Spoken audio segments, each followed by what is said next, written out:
ಕುಂದಾನಗರಿಯಲ್ಲಿ ನಡೀತಾ ಇದೆ ಮಟ್ಕಾ ದಂಧೆ. ಇದಕ್ಕೆ ಕಡಿವಾಣ ಯಾವಾಗ? ಎಸ್, ನೀವು ನೋಡುತ್ತಿರೋದು ಯಾವುದೇ ರಾಜಕೀಯ ಸುದ್ದಿ ಅಲ್ಲ. ಇಲ್ಲೊಬ್ಬ ಕಾನೂನು ಬಾಹಿರ ಚಟುವಟಿಕೆಯನ್ನ ರಾಜಾರೋಷವಾಗಿ ಮಾಡ್ತಾ ಇದ್ದಾನೆ. ಅದೇನಂತೀರಾ? ದೇಶದ ಆರ್ಥಿಕ ವ್ಯವಸ್ಥೆಯನ್ನ ಹಾಳು ಮಾಡಿ ಎಷ್ಟೋ ಬಡ ಕುಟುಂಬಗಳನ್ನ ಬಲಿ ತೆಗೆದುಕೊಳ್ಳುತ್ತಿರುವ ಮಟ್ಕಾ ದಂಧೆ. ಇದು ನಡೆದದ್ದು ಬೆಳಗಾವಿಯ ಸರ್ಕಿಟ್ ಹೌಸ್ ಎದುರಿಗೆ 2 ಗ್ಯಾರೇಜ್ಗಳ ಮಧ್ಯ ಶೆಡ್ನಲ್ಲಿ ಗಜು ಎನ್ನುವವರು ಮಟ್ಕಾ ದಂಧೆ ಮಾಡ್ತಾ ಇದ್ದಾರೆ.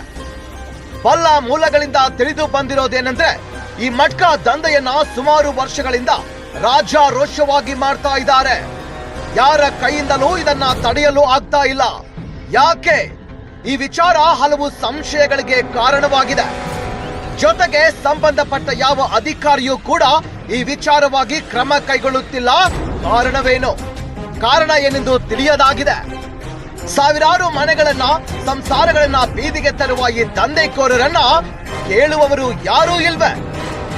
ಇನ್ನಾದ್ರೂ ಈ ವಿಚಾರವನ್ನ ಗಂಭೀರವಾಗಿ ಪರಿಗಣಿಸಿ ಈ ಮಟ್ಕಾ ದಂಧೆಯನ್ನ ಸಂಬಂಧಪಟ್ಟ ಅಧಿಕಾರಿಗಳು ಶಮನ ಮಾಡುತ್ತಾರಾ ಎನ್ನುವುದನ್ನ ಕಾಯ್ದು ನೋಡಬೇಕಾಗಿದೆ.